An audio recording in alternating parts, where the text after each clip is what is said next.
माझी आणि वरूनची चालू होती मस्ती आणि वरून असे जोक मारत होते की मला हसवं कंट्रोल होत नव्हतं.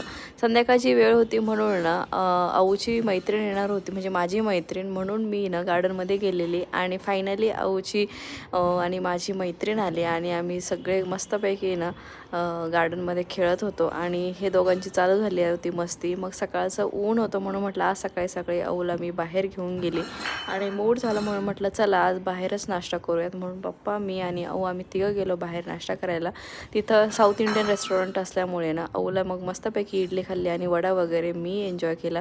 घरी आले, चहा वगैरे बनवला, सगळ्यांनी मिळून चहा एन्जॉय केला. आज हेअर वॉश करायचं होतं, आज होता हेअर केअर डे आणि मग हेअर वॉश केला आणि थोडेसे काही अनवॉन्टेड कपडे होते जे की मला आता बेड खाली ठेवायचे होते, जे की मी आता वापरत नाही आहे आणि अननेसेसरी वॉर्डरोबमध्ये होती खूप पसारा.